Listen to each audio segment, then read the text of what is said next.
We want to welcome you all to Pit Stop, the fortnightly midweek rest area to refuel your drive.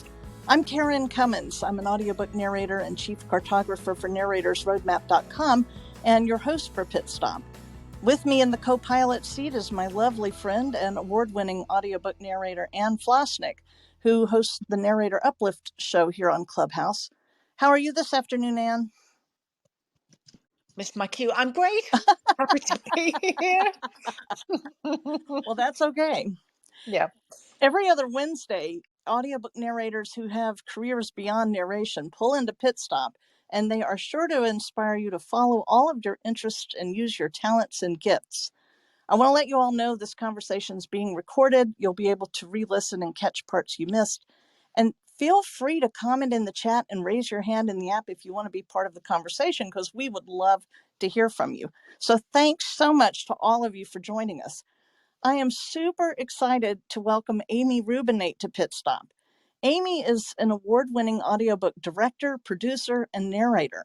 Her Los Angeles-based production company, Mosaic Audio, has recorded and produced nearly 3,000 audiobooks for major publishers. Amy casts and directs hundreds of books a year, specializing in directing authors and celebrities.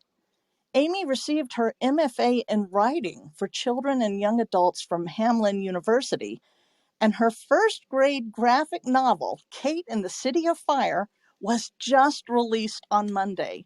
So welcome to Pit Stop, Amy. We're so glad you're here.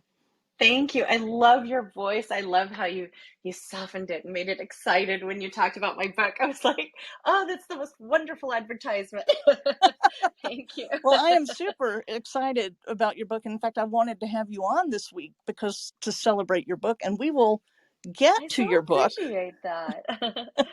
We will get there, but we have a few things on your path even before then. So, I noticed that your degree is in, I had it right in front of me, speech, communication, and rhetoric. And I thought, well, that's an unusual thing. What did you originally want to do with that degree?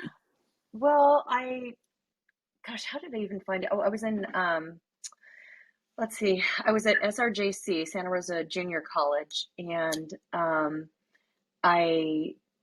I had heard that the drama department had some flaws at that time, and I was like, I don't want to learn to act badly, so I turned to speech. And I heard they had because I knew that I didn't know enough to parse out like which information was helpful and which wasn't. So I thought, well, okay, I'll wait till I get to the 4-year college.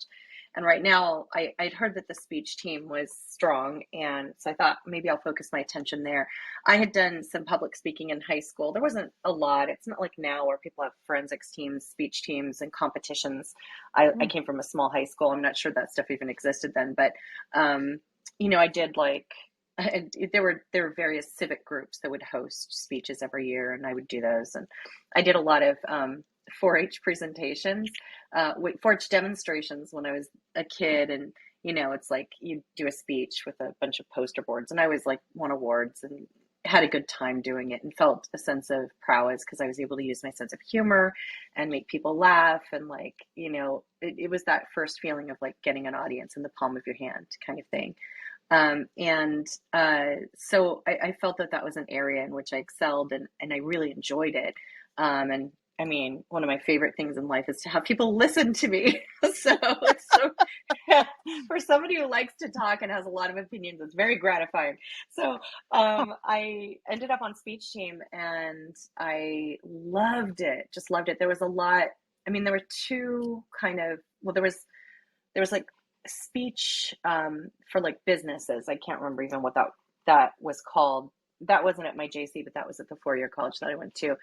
And it was those people would go into teaching soft skills or sometimes hard skills at businesses. But what I really wanted to do is oral interpretation of literature. In fact, that was my sub-major. It was speech communication with an emphasis in oral interpretation of literature. So it's basically like acting with a book in your hand. And so I've never even heard of that as a it's degree. Really fun. There's a couple of us in the industry who I'm trying to remember his name. It's not coming to me, but You didn't know there's you were actually going to be somebody. tested on that today. Yeah, there's actually Wayne Farrell. Wayne Farrell. He was on speech team with me at SRJC, and Oh, wow. yeah, so it's great training for what we do. I always joked it's acting with a book in your hand, because you basically would hold the script and play all the parts, and and I would I think I took, well, we do readers theater, where you take different theater pieces and weave them together into a thematic show. I did poetry, and prose, and I did some persuasive speaking and some extemporaneous speaking. So anyway, all of that, it was just so much fun, and I didn't think about it at the time, but it was excellent preparation for being a narrator, because it was Yeah. a little bit like dramaturgy. You had to figure out how to parse scripts, and figure out the focus and themes, and what emphasis to put where, and all of that kind of stuff. You play all the characters, so it really was very specific training for what I did. And so I'd go out every weekend, and I'd like run from room to room. I was always like double booked, because I do like 8 things a weekend, speeches a weekend, and then if you went on to the finals, then you'd be doing like 8 of those, and it was really, really fun. But I remember you used to do a lot of singing, and you No, talked not about oh, cabaret singing. I think you shorted out. Yeah, at that time, then I went to a cabaret show. It was Andrea Marcovici, and it was a big main stage show at the Luther Burbank Center in Santa Rosa, and it was unbelievable. And I was like, because I'd been kind of, I did a lot of musical theater, and I was like, oh, you can put shows together thematically with blending different songs and doing medleys, and creating a story arc within your show. Like, this is what I want to do with my life. But at that point, cabaret was kind of on the wane. So I had a couple great years in it, and I got as far as you can get without actually becoming Michael Bublé. And so and then I just sort of couldn't find my way into doing it as a career, which I later realized it really wasn't a career path. Oh. So it's more of a labor of love. So then I ended up doing voiceover, and kind of went from there. And then about, I don't know, 10 years later, I'm driving around the Bay Area all the time listening to audiobooks, and it's just like making a frustrating life wonderful. Those times in the car, one of the great, listening to like Grover Gardner or Cassandra Campbell, or, all these amazing, Scott Brick, Simon Vance, Roz Lander, Julia Whalen, all the people who came before me.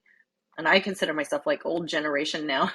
They were before me. They were the originals, and a week in the car with them would be life-changing. And all of the places I was going to do voiceover, and then, it's like I borrow from Descartes. I act, therefore I wait tables. So I would then go to my catering job, and then I would go to my like midnight to 2 a.m. job at like the basement of a car dealership filing paper. It was just like, I never have had less than like 6 jobs. So, you can look at my producing as pretty much doing 6 jobs too. So Yeah, I was going to say that I see a commonality there. Yeah, but those times where I could be swept away, and I was going to say exported, but that's not the right word, transported by a great audiobook. With that, I always call it the alchemy of a great book with the perfect narrator would become like its own art form. And it just really blessed my life. And I was like, man, I want to do this, and I want to give this to other people. And then all of a sudden I was like, oh, I've kind of trained for this. So that's how I got in. I remember you were in Scott Brick's contest. Was Oh that my the first? Was that the first big thing that you? Yeah. Is that how you entered audiobooks, or was there something else? Scott Brick had this thing called the Share the Experience contest, and I don't recall if it was his 1,000th book or if it was his 10th year in the business, but whatever it was a significant milestone. And so he had this really wonderful idea. He's such a mensch. He's like really been such a big brother to the generations that have come after him. My mom calls him that fine Irishman. He's a great storyteller, and he's also a kindly person. And he he really wanted to support the people that came after him. And so he did this contest, and he thought maybe it'd be 100 people or 50 people or whatever. And it was like 435 or 424, somewhere around there, people submitted. And I had just taken a class and met some friends, but I was really just dipping my toe in the water. And I thought, well, how am I going to stand out in a sea of middle-aged women doing romance? So I thought, well, and at that time I was younger, but I was like, what am I going to do to differentiate? And I'd done a ton of like talking toys and children's projects, animation, stuff like that. That was my bread and butter up in San Francisco as a voice actor. And so I thought, oh, I'd really loved Sarah Malinowski's Frogs and French Kisses. It was like a little younger teen kind of romance. It was so cute. And gosh, I wish I could remember the narrator right now. She was so wonderful. So I just did an excerpt from that as my audition. And I think that it was a good strategic move because it did make me stand out. And I knew I could do authentic kid voices and, not just authentic, but also modulated for the audiobook work, right? So it's not cartoony. You take that like 25% back. You still keep the reality of it, the authenticity of the kid world and the kid voice, but you modulate it back a little bit. You turn the dial a little bit down for audiobooks. So you have the specificity, but not the broadness. And then I came in, I tied for third with Elizabeth Wiley. Wow. Yeah, but it was as if I won in what it did for my career. And now no one has ever admitted this, but I suspect that Scott petitioned Dan Musselman to give me a shot because very soon after, because the winner got a job at Penguin Random House, right?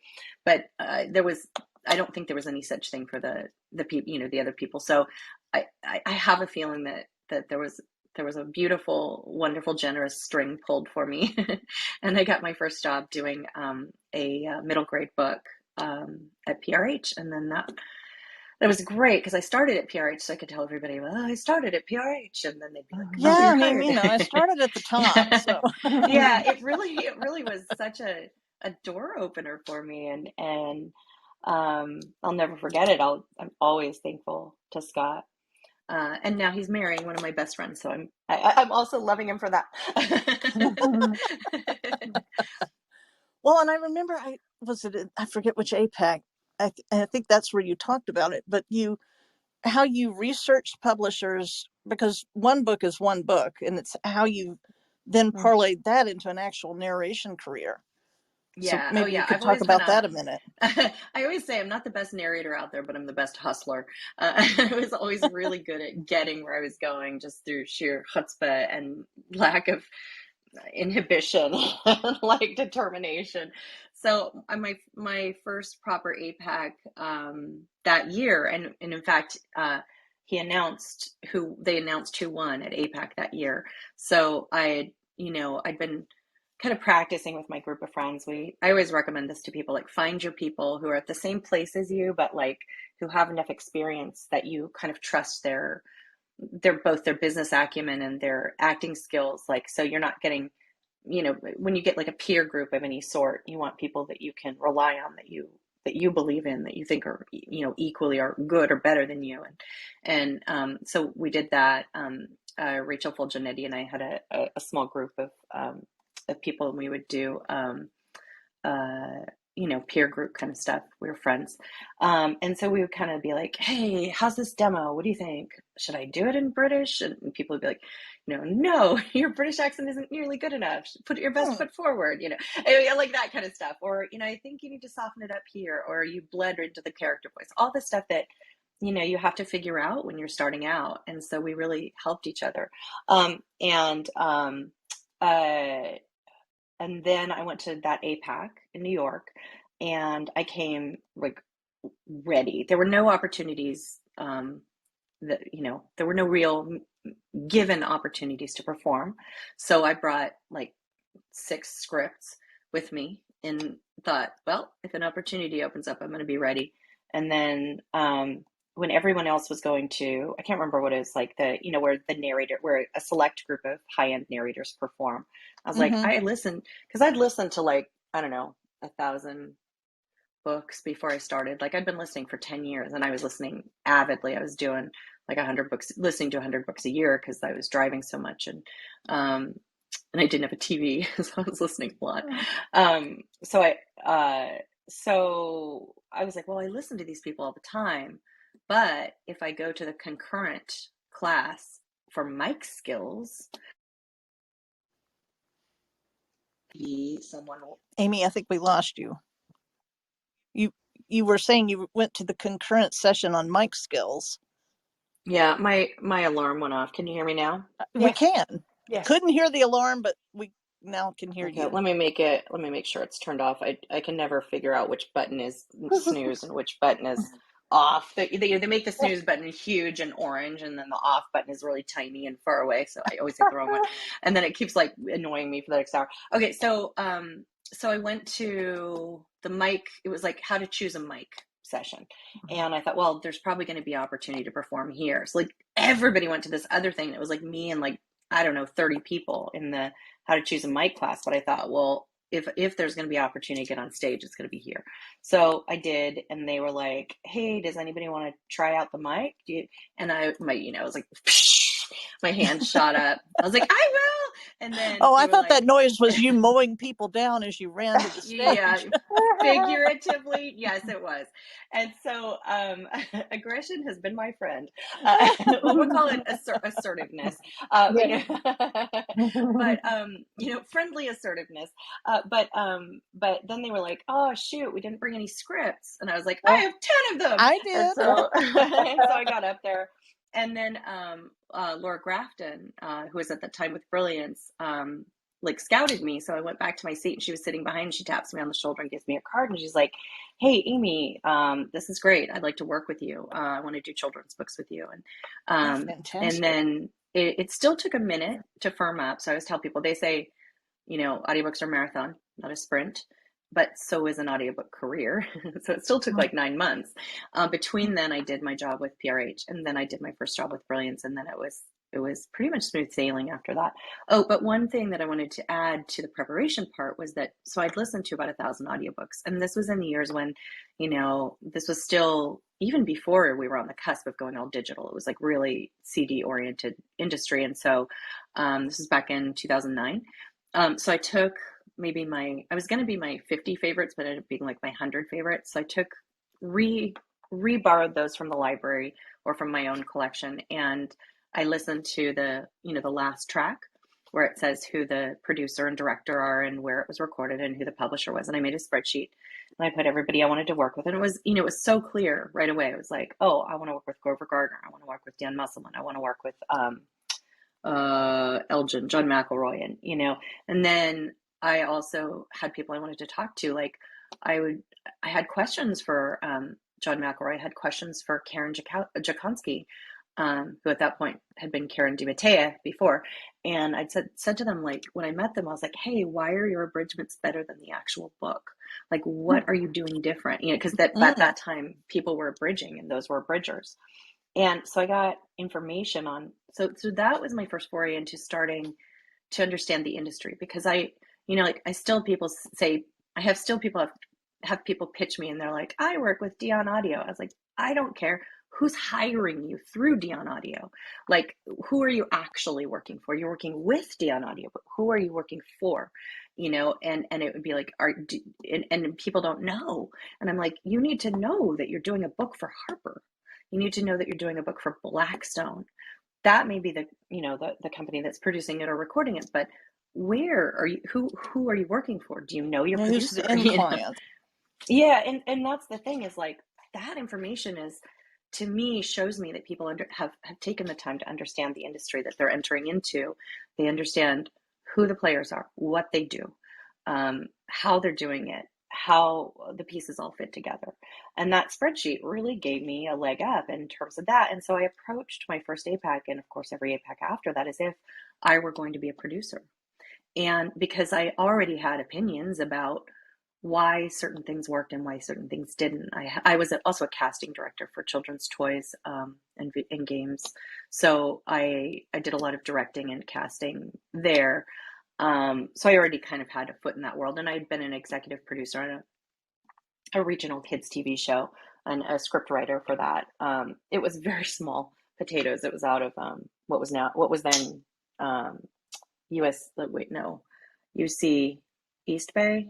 I can't remember what it's called. No, Hayward, CSU Hayward, which is now I think like CSU East Bay. Anyway, so I had a lot of that kind of experience as well. And then I was like an event coordinator for a catering company. So I was used to like leading teams and thinking analytically, and I was used to being management as well as talent. And so I just kind of brought that perspective into all my work. Well, that just shows every moment has meaning, and you always take whatever you Yes. learn with you, and it can be applied in Yeah. other things. And My mom was a back, career counselor, and she would always say that, like, everything you've done has led to this. yeah, Mm-hmm. and going back to And your I talk point to about people like, oh, sorry, go ahead.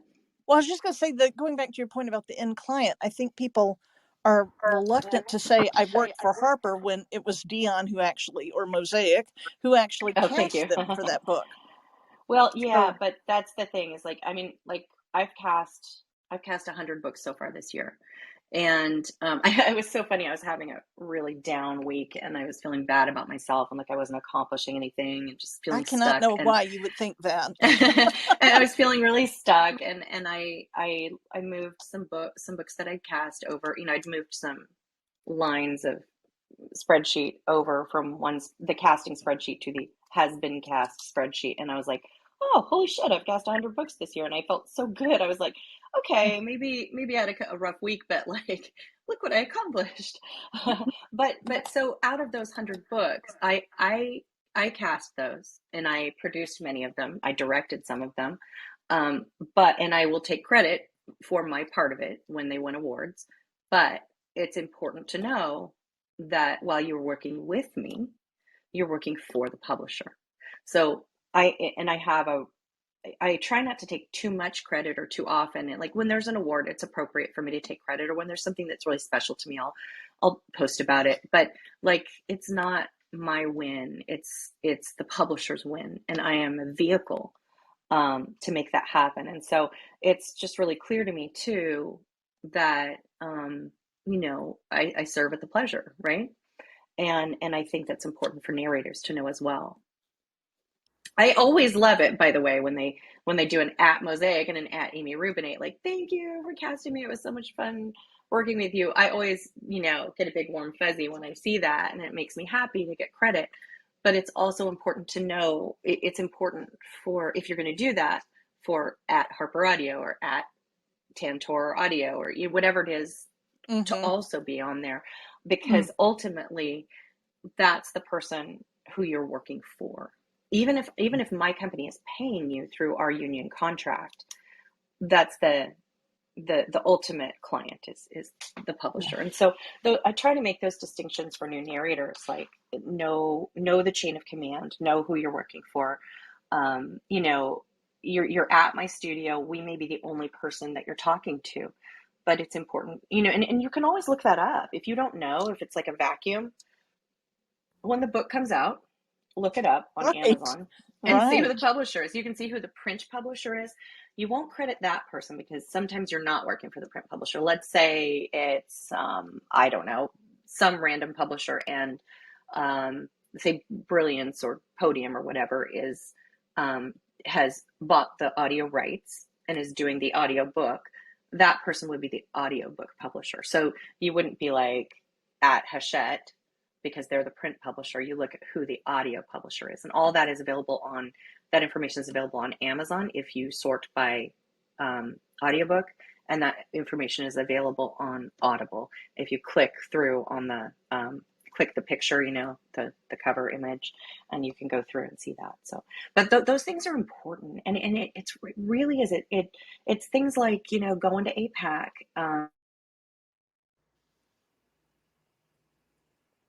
We lost you again. It's relentless. It is off. It has been off, but it's still going. So Oh, sorry it's about your alarm again. that. All right. Can you hear me now? We Yes. can. Okay. So So, you were saying it's like oh going yeah. to Apex, So another like thing going to that's. APAT. Yeah. So, I have certain people who are like, "Oh, well, I don't go and I don't think that's important," or, "Why do I give them my money? What are they ever doing for me?" And I always say to people like, "What aren't they doing?" Like for you, like, I always use the analogy. I say, my husband loves one of his favorite things to do is to drink with World War II vets because they tell the best stories. Mm. So he's a member of the Elks Lodge because that is where they hang out. And so, it's like, do you want this thing? Go where these people are. It's and I always think like there's both with APA and with PANA, I hear people like, well, I'll sign up when I see what they're going to do for me. I'm like, participate in the process. Be a vocal and proud member of your community. Like it's not that much money to join. Spend the money, do the thing, go to the thing, meet people, be a part of it, and don't sit around wondering why you're not working. Sorry, that sounded super cranky, but No, I think that's but I I feel think that's strongly pretty about it. stellar advice. Yeah, I mean, it's to me, it's a no-brainer, but you'd be surprised how many people are like, I don't know. I think it's just a difference of approach or a difference of perspective. But to me, it's.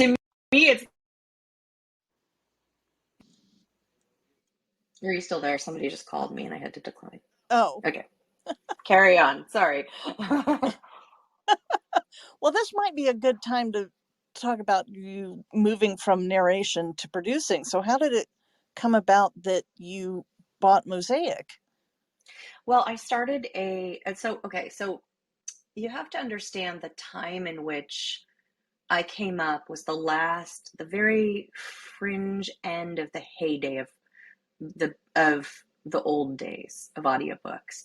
It's sort of, think of it like the studio system where there was like 100 or 200 people doing narrating all the audiobooks, and they were making really good money, and it was like little repertory companies. I don't think it was quite that because they were working for many different publishers, but everybody had their favorites. There were people who'd work with Blackstone constantly, do whatever, 20 books a year for Blackstone, 5 for PRH or whatever. Everybody had their own little stable or their own little roster of people that were their favorites, and they would use them over and over again. And so I came in on the end of that. Like this is before it was unionized, and I came in with some hubris, I think, with this expectation that I was going to earn a certain amount because, like, I would always hear people say, "I don't leave my house for less than blah," and I'd be like, well, okay, so I have a minimum of what I make per hour for voiceover, so I'm going to ask for that, and that I have a proven history of making that, and so I'm going to ask for that for my audiobooks, and I think it helped that I'd started out with some really, top level publishers, like I think, and so I was able to command a certain amount of money by just negotiating well. But then this was before the union came in. Then the union came in, and I was part of the movement to unionize. We all felt that was important. And it was kind of a weird, rough, rocky time. People would say, "Well, you're unionized now. You guys got what you wanted. You have health insurance, so you're at minimum," and so it took a long time for that water to find its level, right? It was a huge, like, societal change in the industry, and so I just worked at union level for a million years, and so, but that union level went a little backwards for me because we did have to give a little, and so I was narrating like 60 books a year and to make my nut, and so I'm forever grateful. I have some health issues, and those have been taken care of by union health insurance, and I hope that I make my nut every year until I'm on, was it Medicare, until I qualify for Medicare. We're too young to know the answer to that, so we don't know. Yeah, we are. It's not that far away though for me. But I'm really grateful for that. But it was a clunky transition for me as well, right? So and I was I was on the vanguard of people getting home studios. A lot of people were getting sent out. So my first jobs were I was sent out, I was flown to Brilliance in Michigan, and I was, was brought to Penguin Random House in Woodland Hills. And I had directors my first 50, 100 jobs. Oh, and I was brought to Mosaic, the company I finally bought. I was sent there by Blackstone, and I won a bunch of my first awards there at Mosaic with Zach Harries, who owned it at the time. So I was a little bit demoralized because I was working way too hard, and I was doing some really. It was kind of like when 50 Shades of Grey kind of ushered in a lot of like kind of hardcore, more sexual stuff, and there was a lot of horror. So when I first came in, I was doing these sweet little children's books and, literary fiction and some memoir. And then suddenly I'm being offered 12-year-olds ripping each other limb to limb with their teeth because they've become monsters. And I was like, wow, this is not where I want to live. It's fine. A lot of people love that stuff. It is not for me. I have more of an Anne of Green Gables sensibility. So, I can be caustic, and I can be very, I don't know what's the word. I curse a lot, but under all of that, I have kind of a whimsical worldview. And so, and which is funny because there's the actor part of me and the writer part of me, and then there's the part of me that has to lead a bunch of engineers into battle every day. And so it's almost like split personality. Like I'm an Aquarius and a Leo. And when I tell people that Aquarius with Leo rising, when I tell people that, they're like, oh, now you make sense to me, which I don't know all that much about it, but I think there's two very different kinds of people inside of me. And, they come out based on what the job is. So anyway, so I was pretty disillusioned at that time. And I thought, God, I want to go back to making art and making people happy. And I remembered that feeling that I'd had when I was listening to a great audiobook that, that had something uplifting to offer me. And so I started a publishing company, a little indie publishing company. I called it Ideal Audiobooks, and I got some really amazing material. And I narrated a bunch of it. I hired people. I was the first, this I'm really proud of. I was the first person to go to the union and request a union contract and then say, no, I'd like to give the actors more. And they, Wow. Jane told me once at a party that they've used that as the template for every indie that came after me. And I'm like, if I'm going to leave a legacy, that's a pretty good one. So, but it was hard to make a go of it. I found out later that that people would talk to me later, because once I became management would talk to me and they'd be like, Amy, don't you know, you're spending all this money doing your 25 books a year or whatever, and then you really should be spending it all on that one big, Hunger Games or whatever that's going to pay for your entire year. But I was doing this out of pocket. I didn't have deep enough pockets. So that business is still chugging on as a labor of love. But I never quite had the infrastructure. I didn't want to give up control of it because I wanted to be able to pay people fairly, and I wanted to be able to, take care of people. I wanted to try and put people in a studio any chance I could, and I wanted to do all these things that were not perhaps financially feasible.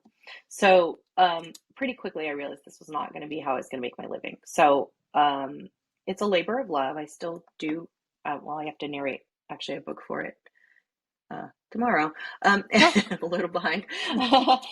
So it's still doing well, but it's not I would call it not as much of a current thing.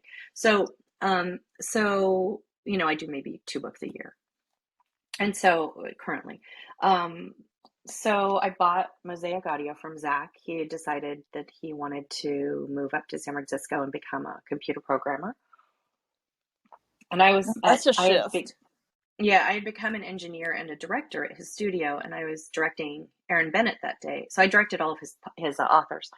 And then I directed Aaron Bennett that day, and I said to Aaron, I really want to buy this. Now I know how to produce. I can do this. And she was like, well, let's find a way. And I went to Starbucks to get some stuff, and then I came back and I was like, I figured it out. So I pitched Zach, how I thought I could make it work. And he said yes. And so I moved into his rented house with a back house pool house in which he'd put 2 booths. And then pretty quickly after that, I realized I want to record in commercial spaces.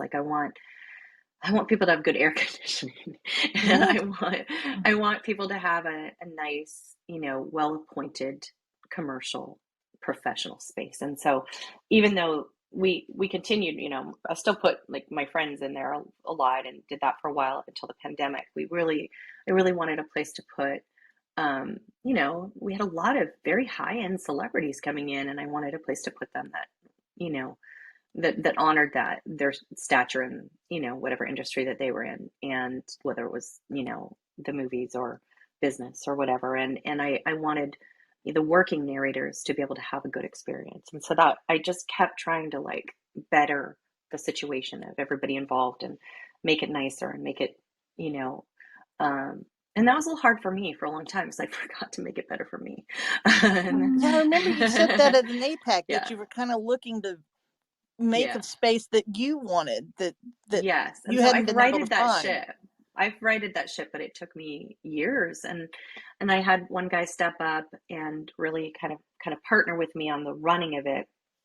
And then another guy stepped up on doing a lot of the day-to-day management. And so I still work like a dog, but it's different. It's like I'm doing all the casting, and I've been able to hire my friend Jessica to help me. She's my casting assistant, and helps me with a lot with emails and stuff. And she she's always sourcing people and helping, and I'll be like, okay, I need this person, can you find them? And that kind of thing. She's been really amazing, and it's been wonderful to be able to work with her. She's been, my best friend since high school, and so, so I have some support now.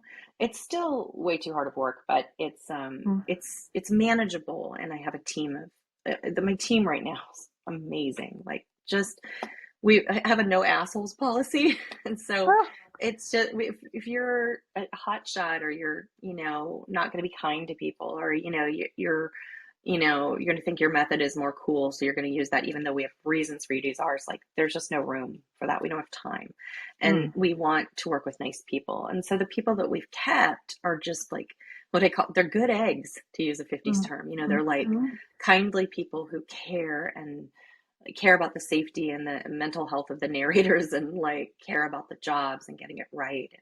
And it just feels so good to have. It's just such an amazing core team.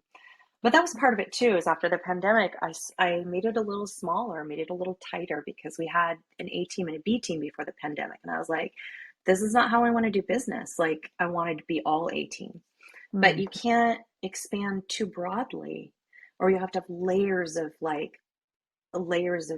management, and you're divorced from your business. And so right now we're in a growth spree again. Like, we couldn't, so it was like we weren't taking new clients really, but our old clients would like double their output. And so in some cases triple, or in some cases like 5 more books a year, in some cases like 200 more a year. And so what I was like, how do we, coming around fall last year, I was like, how do we honor and take care of these relationships with these people without becoming too big and too spread out? And so we really it's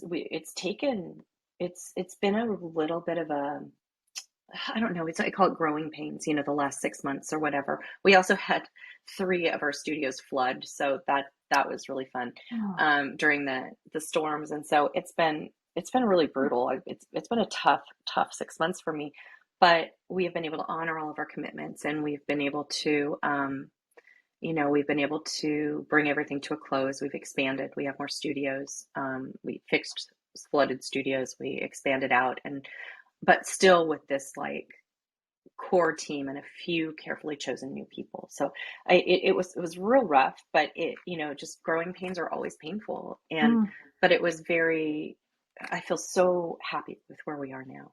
And I love our new studios. Can't wait for everybody to come in them. I mean, there's people in them now, but for all of you. And you can always, here's a shameless plug. We work with everybody. We even work with some of our competitors who don't live in town. And, we send work to them, and they send work to us. And we work with all of the publishers at least a little bit, and some of them quite a bit. And so if you want to come in, you can ask for that. And, if you're local, they can, sometimes even if you're not local, because we do remote record now. That was one of the the gifts of the pandemic is we really created a very robust remote recording program. But we want people to come in. We want them to have that experience. Like, it's so much more powerful to do your work and satisfying to do your work with someone at the helm and listening and, watching out for you. So it sounds like running Mosaic is already 3 or 4 full-time jobs. yes. Well, And I in fact, produce, I direct, and I direct you're like directing this week. That's why many we jobs a changed. month. Yeah. Yeah, And that's why we unfortunately, I was changed the directing in New time today. York. Thank you for that. So fortunately, I was directing in New York, so we started at 7 a.m. So Oh, that was okay. helpful. Yeah. Yeah, when But you said that, I thought, oh wow, you're getting up at 7 a.m. I didn't realize that you were remote directing, so that yeah, helps that both helped. of you. Totally. But And then I also cast and then I'm still the CEO.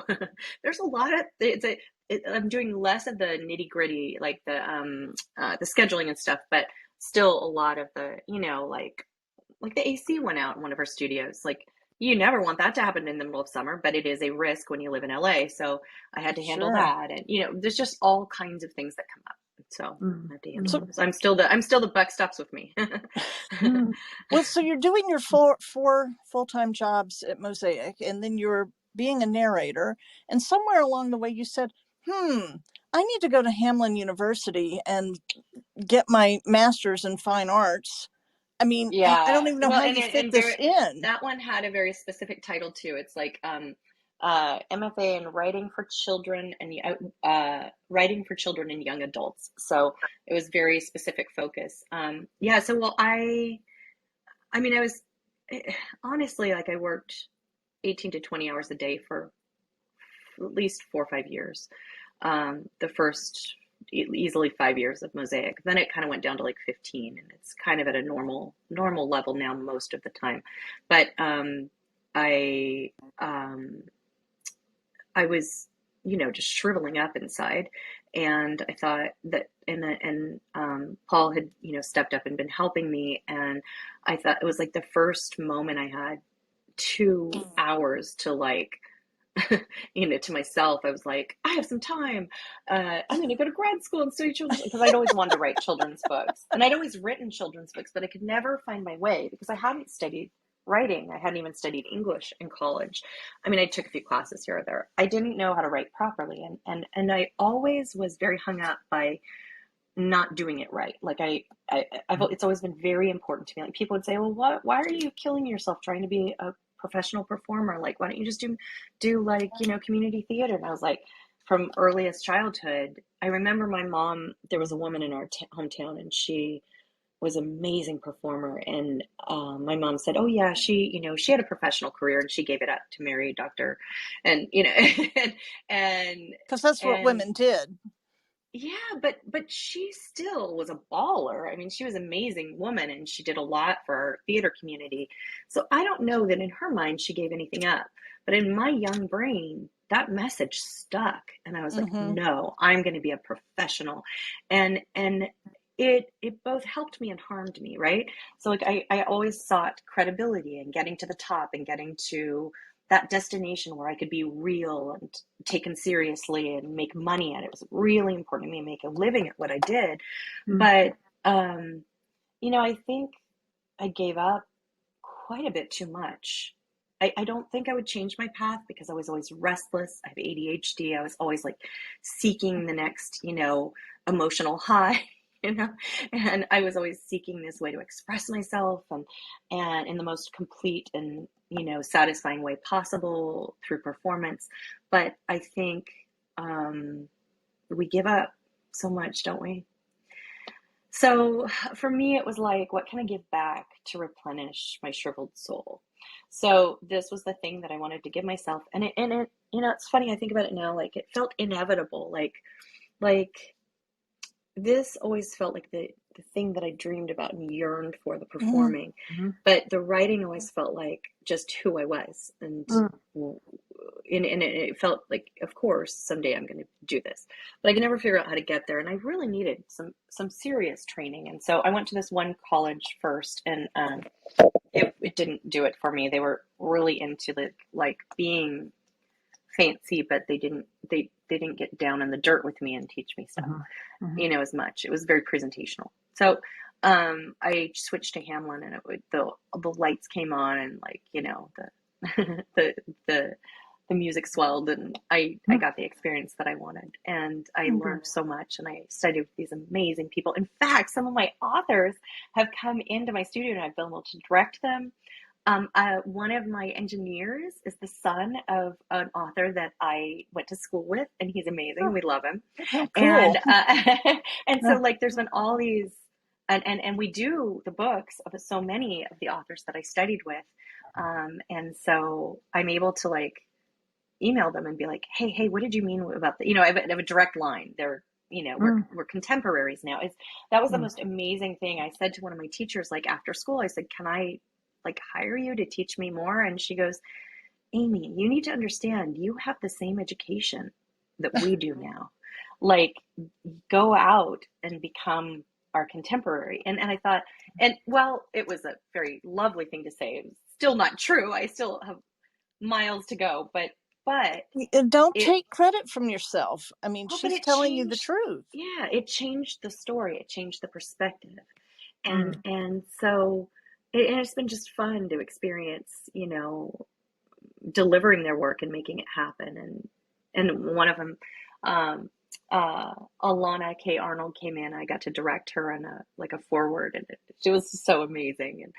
And she'd been one of my favorite teachers. And so anyway, yeah, so I learned, and I fell in love with graphic novels. I'd always loved picture books, and I thought I was going to be a picture book writer and a middle grade writer, but I fell in love with graphic novels, middle grade graphic novels specifically, but really all of them.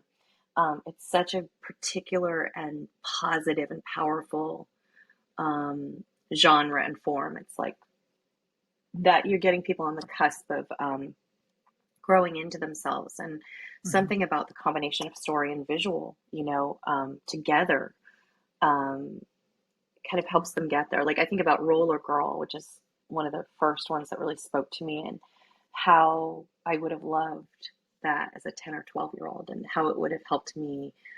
But I had stuff like that as a kid too. We had we had a lot of childhood biography books in the library, and my sister and I inhaled them, and they really taught us how to be in the world. Because it's you look at okay, how did Eleanor Roosevelt become Eleanor Roosevelt? What key things in her childhood gave her the strength of character and the fortitude and the inspiration to be who she was as a grown-up? And so it was really easy when you look at that to put the pieces together of how to use courage and good sense and kindness and all of that stuff. And so it really taught me how to be a person, and it taught me how to be an entrepreneur, and it taught me how to not give up my sense of self.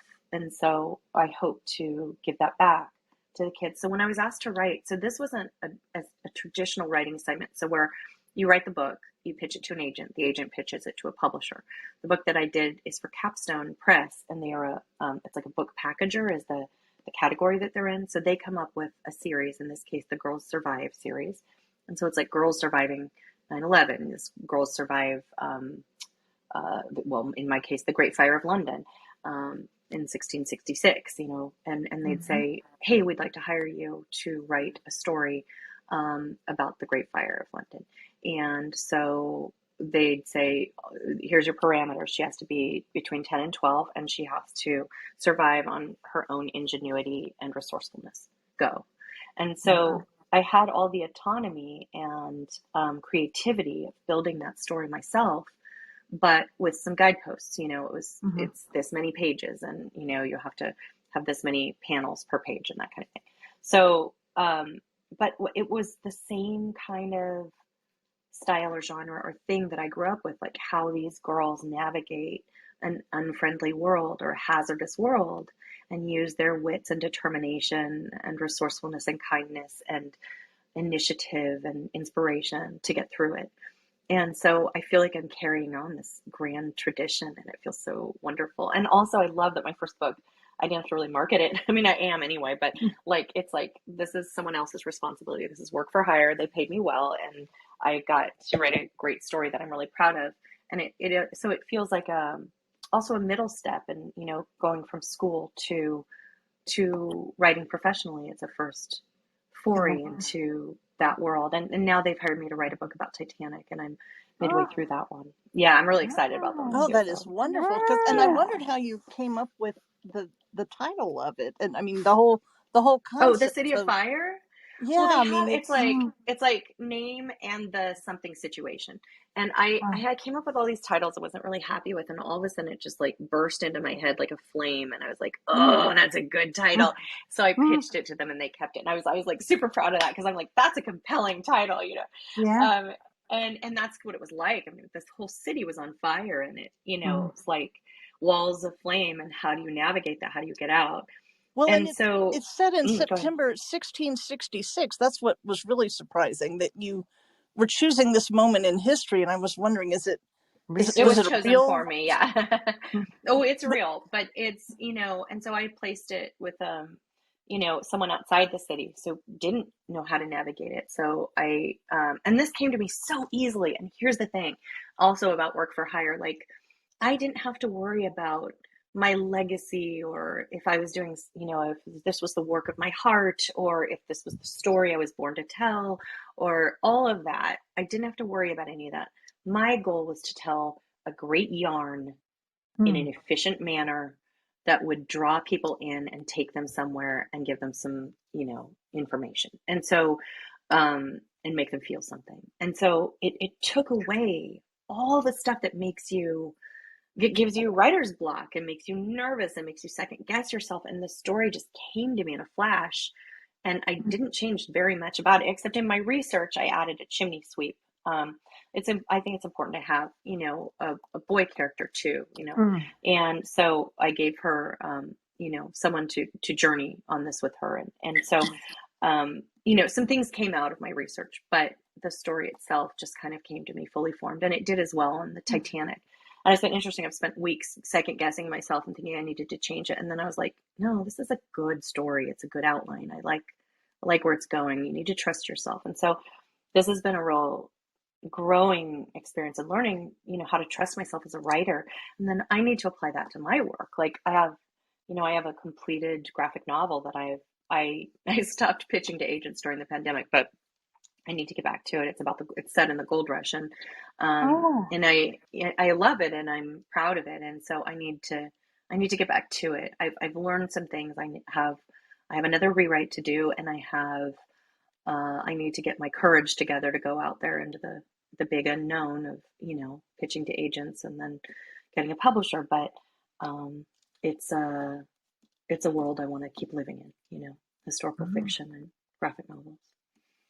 I just updated the pin link to show to go to your book, Kate in the Oh, City thank of you. Fire, and I love that it's, you know, it's about a courageous girl, and the series is Girls Survive. I mean, I love the whole theme to Oh it. yeah, it's a great series, and they have a whole series of prose books. This is their first foray into this series being a graphic novel, and I think three others came out. Gemma and the Great Flu, Paulina and the Disaster at Pompeii, and Ting and the Deadly Waters. This is their, I mean, they've done graphic novels, but not in this particular series. So I was kind of fun to be on the vanguard of this new thing for them. And to Well, get to do more. So yay, they liked me. It's always nice to be asked back. And it also speaks to the education I got, because they were like, look, we really like the way you structure these. We think you understand the form. And that really speaks to the quality education that I got at Hamline. well, in the annals of your Facebook feed, I found on April 11th, 2020, you wrote, I took a class in writing graphic novels from Jim Higgins at the Society of Illustrators, LA. Oh, yeah. And remembered I used to be an artist. And so I think you were starting to draw. Are you seeing yourself doing the illustrations for future graphic novels you write? I really hope so. That's a great question. Yes, this wonderful, wonderful woman. I will read from the back of the book. Alessia Trinifio, from Rome, Italy, who did animation, was hired to do the art for this book. And she did a beautiful job. I loved, she created some little like wonderful moments with the animal characters and just really brought it to life. And I'm so proud to have worked on it with her. We've never met, but it's just been really fun. But I had a great education and background in art. I could easily have become an artist if I'd gone that way, but I was so desperate to. I had so much. I felt like maybe this is the ADHD, but also I think it's just frustrated performer. I had so much passion and creativity and love and like something to say that I really just wanted to burst into the world with. And I did not think for me that art was the way to do that. Like it was going to be performing or it was going to be nothing.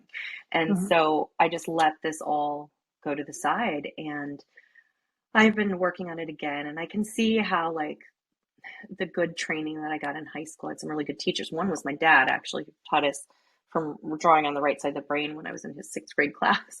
But yeah, and then I had a great art teacher in high school, and I drew all the time.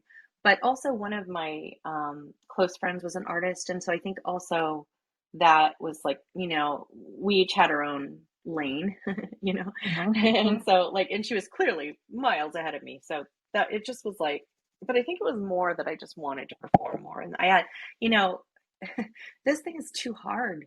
You can't be like, oh, you can be all the things, but maybe not at the same time and not in the beginning.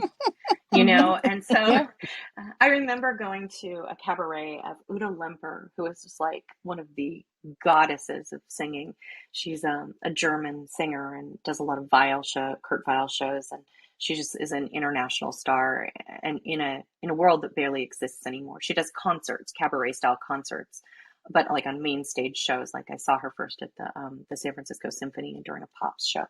And I remember I was like maybe 20, and I remember reading the program. I still have it. I wish I had it on me. It's I'm going to totally like overblow it, and this is going to be inaccurate, but it read something like I don't know. And her paintings have recently been shown at the Louvre, and someone just created a movie for her to star in, and her poetry chapbook. And I mean, it was just like whatever, like anything you can imagine wanting to do as a creative person. Like she did it at a high level, and she was killing it at the one thing I most wanted to do in the world, which was cabaret singing. And I remember reading the program and being like, I went to my friend and mentor who was my speech coach, and I said to her, like, oh my God, look at this. Look, it's proof. It's proof you can do everything. Look at this. I found it. And she was like, when I read that, I just feel horrible because I'm not doing any of these things. I was like, no. Look, you can do it. And tired. I feel tired hearing all that. Oh God, I just felt inspired. But what I realized is, she had a few years on me, and maybe she was more talented and maybe had more resources or whatever it was, how she got there.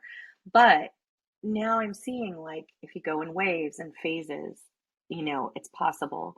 It's going to take me a long time to get where I'm going with art. And maybe I will never do my own graphic novels. I don't know, but I at least would like to do my own picture books, which is no less difficult, but is, I think, more accessible to my particular skill set at this moment. So I think that is the thing I'm going to shoot for first, and then graphic novels. And you never know. It's possible. And that's all I need. It's possible, Yeah. Well, and you're already doing the things. You're already a narrator. You're already a production company owner. You're already a producer. Now you're an author, and we're just wondering what's next. Probably the art. What's next for me is, I think, finding a way to do less of the detail work for my business and more of the CEO work, because I'm still really immersed in the day-to-day. I mean, you kind of have to be when you're a small company. So I have to find a way to balance my time. Maybe there's some tasks or duties or categories of things that I can give up. And then I have to do some real hard work on myself to let go of doing those things. And I don't, right now I can't, I know it needs to happen, but I can't envision yet how it's going to happen and how I'm going to, and you can't run a company totally hands off, right? You have to have a certain level of investment and involvement. And so it's like, how do I navigate that without losing anything, without sacrificing the quality for my clients, without but it needs to happen. That shift needs to happen because really would love to spend my mornings working on my art and writing my cozy mysteries and my children's books and graphic novels, and then dip into producing, at lunchtime and dip into it in the evening. But right now that's not possible. So I right now my art and my writing are coming in the cracks, but I can feel that gap is opening and needs to be filled with that. Like do you remember Darby O'Gill and the Little People? Do you remember that Disney movie? No. It's like Darby gets stuck and he's kind of a, I guess I'm probably not pronouncing this right. I'd have to look it up. A wastrel, and a drinker, and he goes for the leprechaun's pot of gold, and then there's this crisis moment where King Brian of the leprechauns shuts the cavern, and you see the cave walls shutting, and he's going to be stuck there forever, cursed by the leprechauns, and he's riding his horse frantically and trying to get out. I don't feel trapped. That's not it. But I feel that sense of urgency of the cave door is now cracked open, and I cannot let it shut before I move through it into this next thing.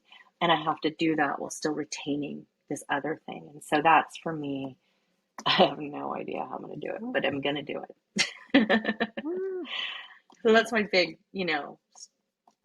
change that's happening now, that needs to happen. We've almost used all our time with you, and I want to be respectful of it, but I can't let you get away without answering a pit stop hot seat question. Oh, and okay. Since we were just talking about art, I would like to know, if you were a postcard, what would it depict? It would depict a Douglas fir tree. A Douglas fir tree is set in the gold rush. Maybe sounds like an illustration for that book. Maybe with a golden retriever next to it. Oh. But I would be the tree. Oh. Because I thought this was the illustration or cover art for the book that you said was done. No, that was just a really abstract portrayal of who I am in the world and what I'm thinking, stuff I'm thinking about right now. But I do want to be respectful of your time. Is there a way people can get in contact with you? Oh, sure. I mean, if you want to go over, I can go over. I have, I just have to do some stuff after, but I'm, or if you would like to extend it, I can extend it. If not, if you are, not necessarily available for questions per se on the side, but if people want to pitch to me as narrators, they can reach me at amy@mosaicaudio.com. And they should also copy Jessie, casting@mosaicaudio.com. And I probably won't reply, but we pay attention and we log this stuff, and we're working on a big database now. We're finally, I'm like, this is too big now to get, this is too big now to stay in my head. We need a database. So Jessie's been building that all year, and we're very near the point where we're going to ask people to self-submit and all of that, but we just have a few more infrastructure pieces to put in place. But they can reach me at any time there. I don't recommend more often than once every 3 months, unless you really have something important to tout or need to reach me. But that's usually a good cycle. Or if you know me really well and you want to do it more often, that's fine too. Well, after this hour today, I think we all know you pretty well. Yeah, I don't hold back. It's a gift and a curse. Lovely. It's lovely. But thank you for having me in. Oh, well, I'm just so thrilled we could. And on the week of your book release, what did you do, or are you going to do, to celebrate? Oh, that is a good question. Well, I don't have any children, so I took a book over to my little neighbor, the neighbor kids, and they helped me celebrate. Everybody was oohed and awed and got excited, and their mom's a children's book writer as well, and so she was really, she properly understood the significance. And I sent one to my mom and my auntie and my sister and everybody, and I think I have one in at two different bookstores, and I think I'm going to go in with a friend to each bookstore and like take a little picture. Nothing, hugely significant. Mostly, what I'm going to do to celebrate is write my next book and finish it and send it in. Well, that's a great idea. That will be the right thing to do to celebrate. Are you going to go in and sign those books at the bookstore? Oh, well, I suppose if they have any, I will offer to sign them. That's a great I idea. think you should. That's a good Like, idea. I'm here and I would just love to sign these. But in fact, they would probably could do a little promo. Like, you could come in on Saturday and people could meet you. You never know. Yeah, my neighbor has she homeschools, and she has a group of homeschoolers, and she's like, "We'll have you in," so it'll be fun. But I guess I'm going to book club tonight. Does that count?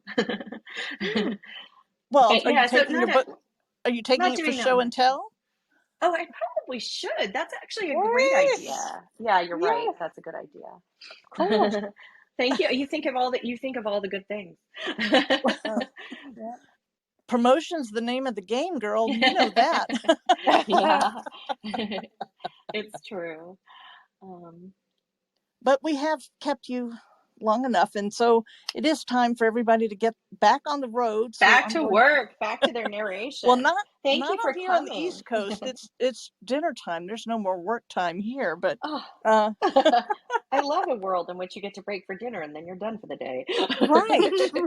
I'm looking for that world. Well, you can make it happen. You guys were so kind to ask me in and to offer to celebrate, and you guys know how to how to live it up. So thank you. I appreciate this opportunity to share. I'm just so thrilled you could come and that you could make it this week, because it was just perfect timing. Yeah, and thanks for changing the time for me. I appreciate that.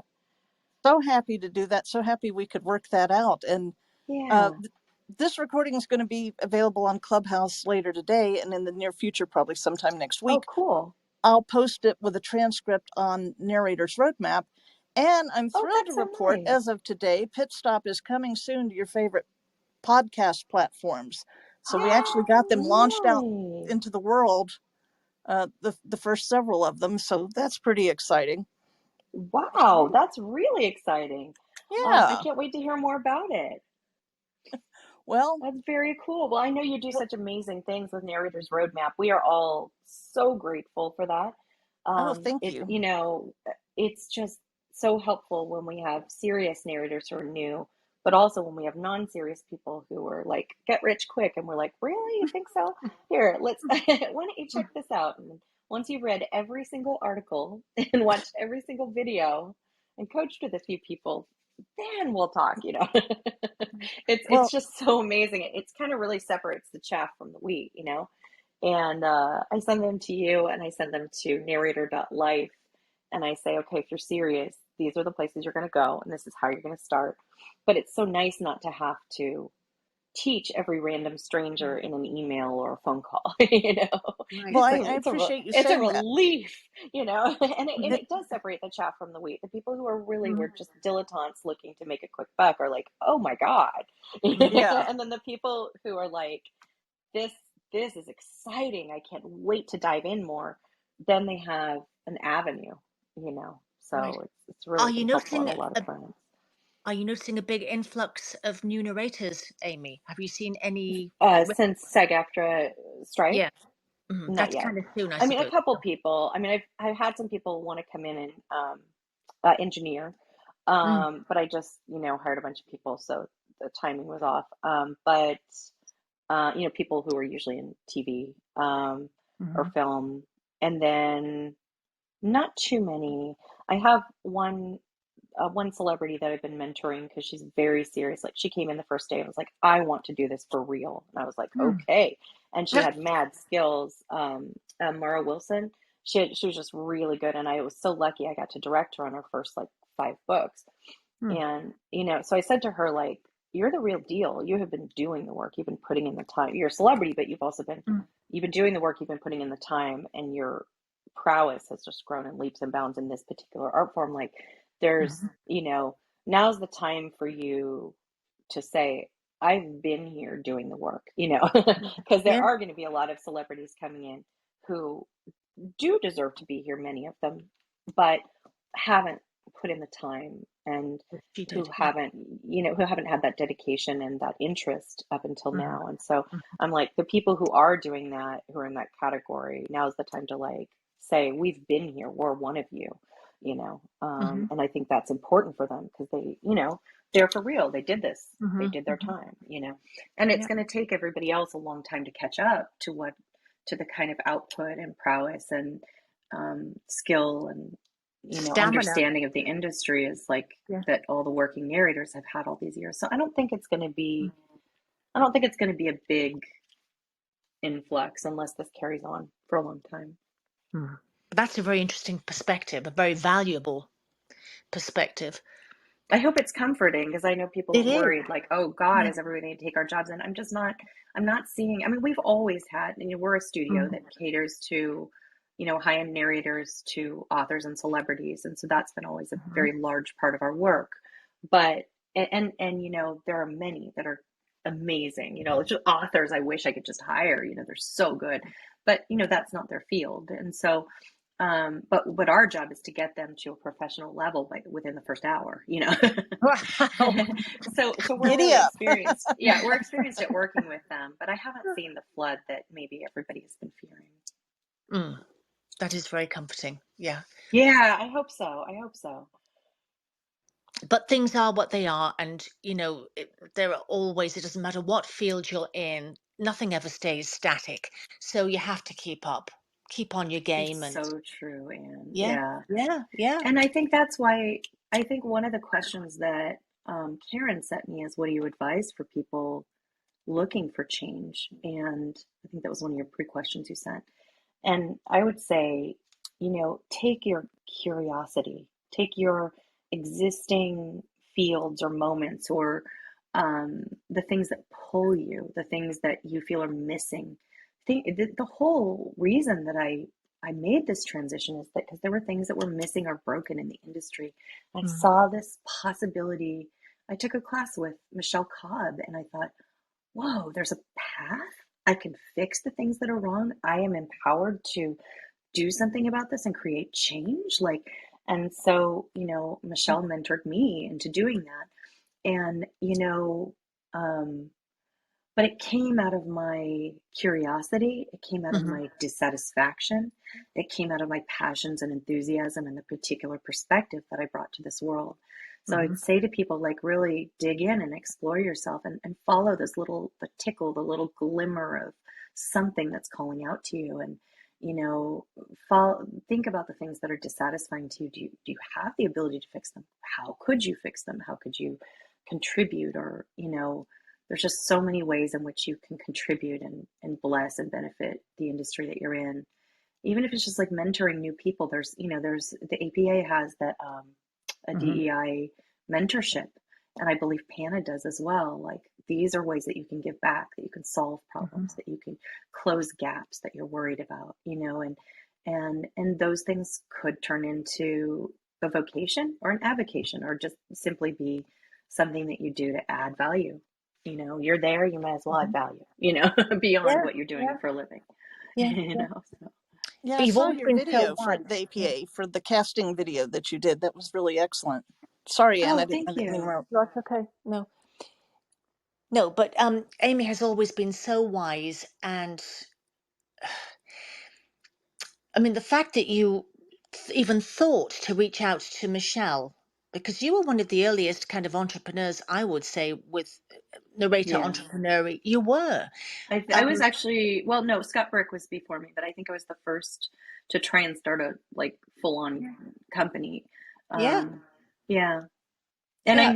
I knew too, like I had to get out fast and hard because, Mhm, Scott Brick had been established before me, but like I knew if somebody was going to do this one thing, they had to get out hot and they had to get out fast, and mhm, so I made a big splash when I came out, and it really helped me. It helped people perceive me as a producer, so that when I made that pivot, because I got a lot of press, a lot of good press, good reviews for my books initially, and so that helped me pivot when I was ready to say I'm a producer. People already mhm, perceived me as a producer because I had gotten that press. And so I knew that was super important for establishing what I wanted to do, which was to be a producer in the traditional model, which was going away, you know, And you to thought preserve the legal last advice, days of that model, you know, and right? uphold the the quality and the Yes. gifts that it provided for narrators.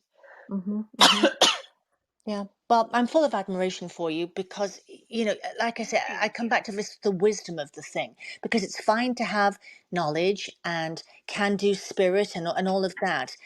But you have always had a vision. And not only do you have a vision, but you have the skill to navigate towards that vision and make that vision a thing. And then the Or she things got keep training to growing. get skills. What a Yeah. nice way to put it. I think that is true. I think that vision has been a real guiding light for me. Yeah. And a desire, you know, to fulfill it. Yes. And Thank you for noticing that. Well, you were one of my first friends. We go way back. We do. Apex of yore. Yes, and bathrooms of yore and goodness knows what.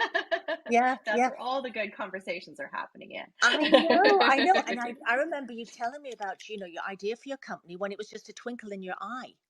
Oh, I don't remember that. I love that you remember that. Oh, of course How I do. Because, cool.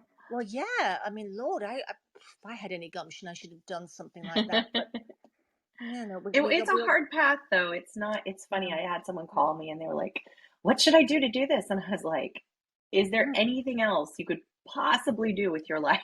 Please go do that." You know, like it has been a very hard road, painful road, but also I think the vision. You're right.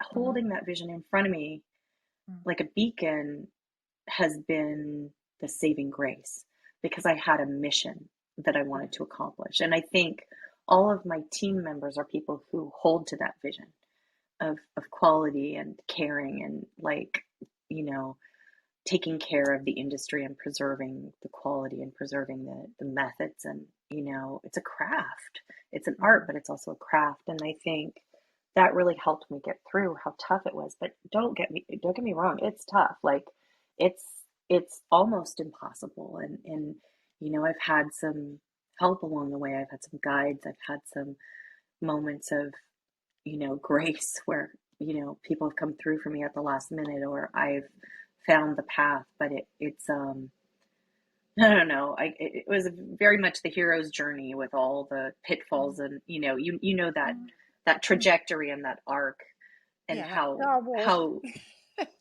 fraught it was. I felt like I was in, you know, I felt like I was Bilbo Baggins, you know. Yes. So I don't recommend it for the faint of heart. No.